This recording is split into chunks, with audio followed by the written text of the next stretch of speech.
In our last example, we looked at how to calculate the pH of a weak acid given its pKa. Now, we spent quite a bit of time on weak acids. We should probably give weak bases their time in the sun. So, let's look at an example case of a weak base reacting with water. In this example, we're going to look at sodium acetate. This, you might recall, is the conjugate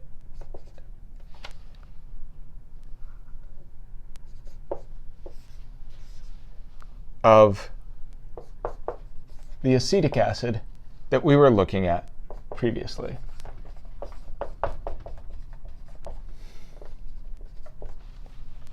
Now, I know what you might be saying. Aqueous sodium acetate, that's just going to split up, and sodium's going to be a spectator ion. You are absolutely right. And if you wanted to write this reaction equation without sodium here and without sodium over here, and making those anions instead, that would also be perfectly correct. So, anytime we're trying to do equilibrium, and we're doing something involving a chemical reaction, we should probably know the equilibrium constant expression for that chemical reaction. Now, it will probably not surprise you to learn that just as Ka described the dissociation of a weak acid, Kb describes the dissociation of a weak base. This looks a little bit like the Ka expression that we had previously, but now our conjugate acid is showing up as a product, the conjugate base is showing up as a reactant, and instead of making H+, we're looking at OH-.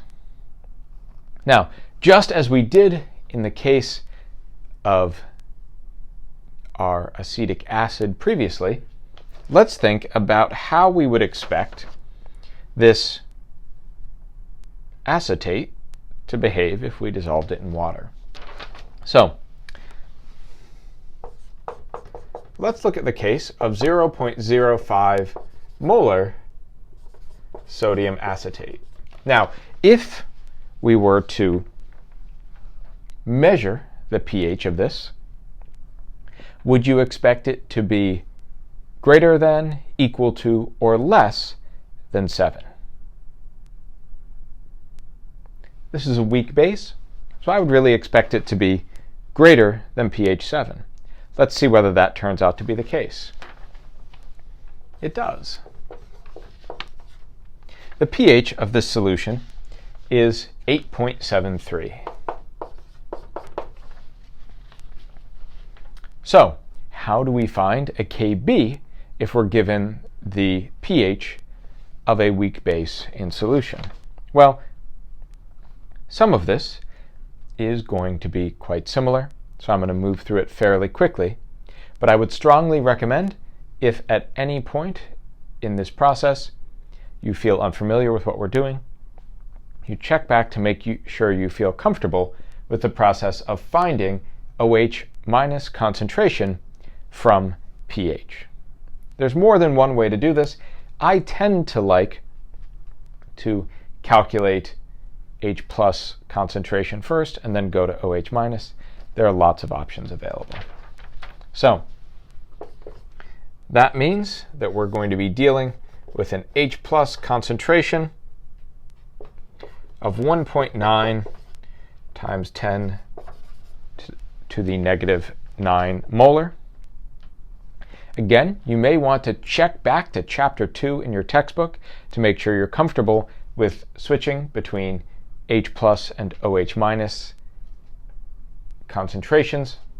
In this case, we can actually use that Kw expression. We weren't quite sure what we were doing back then, but now we know that when you used this expression to switch between H+ and OH- concentration, you were actually doing equilibrium math.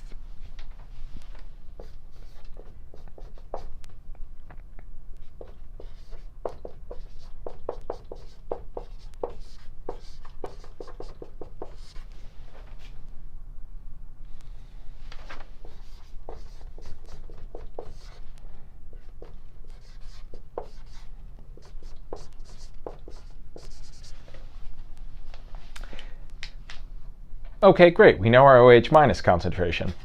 What does that do for us? Well, one thing that it should really do is set off some alarm bells. 10 to the negative 6 is awfully close to the 10 to the negative 7 that's normally floating around in water. So this time, we're going to have to be a little bit careful when we set up our ice table in terms of what we're using as our initial conditions. Let's take a look at that now. So,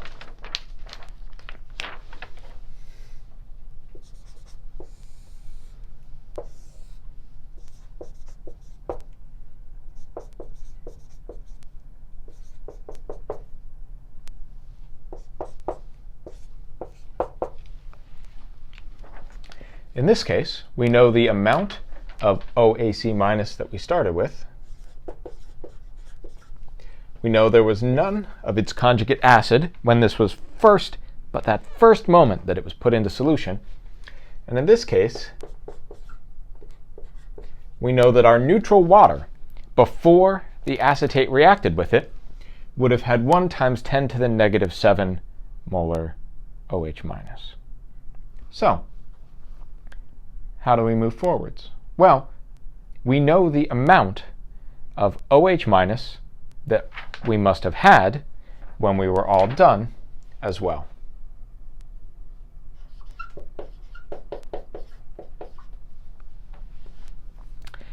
Here is where things get really rather interesting. And that's because if this is 10 to the negative 6, then this is 10 to the negative 7, implying that the amount of OH minus we gained was 5.2 times 10 to the negative 6th. In essence, some of the OH minus that we gained was stuff that was really already there. Now, what does that mean for our other components in this system? Well, the same must be true for our conjugate acid, but now at equilibrium, that means that we don't quite have equal amounts of our conjugate acid and our hydroxide, and that's okay. That also means that we are consuming some of our reactant acetate. But this is a case where we really can be comfortable approximating that nothing has gone away. That is to say, this is 10 to the negative 1, 10 to the negative 2, and 10 to the negative 3.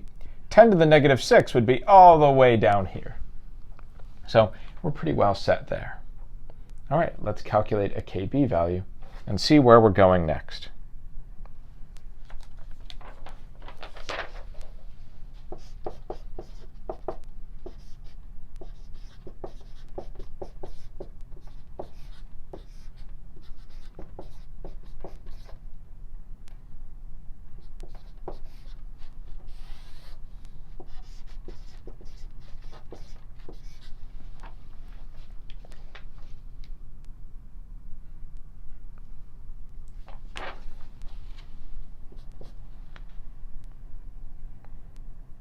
That's going to give us a value of 5.6 times 10 to the negative 10. That's a really, really small Kb. To put it another way, that would be a relatively large pKb. Remember, our switch that we do between Kb and pKb, or Ka and pKa, involves a negative sign. So small Kas or Kbs have big pKas or pKbs. What does that number tell us? Well, that number tells us this is a pretty lousy base.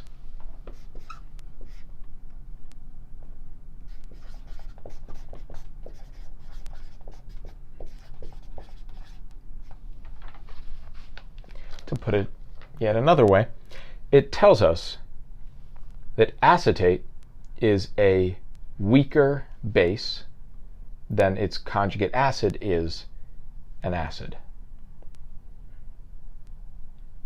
Does that make sense? Yeah. One of the big trends that we were talking about in Chapter 6 was the idea that the stronger the conjugate acid, the weaker its conjugate base. We got a fairly acidic solution when we used 0.05 molar acetic acid. When we switched to its conjugate base, it wasn't very good as a result.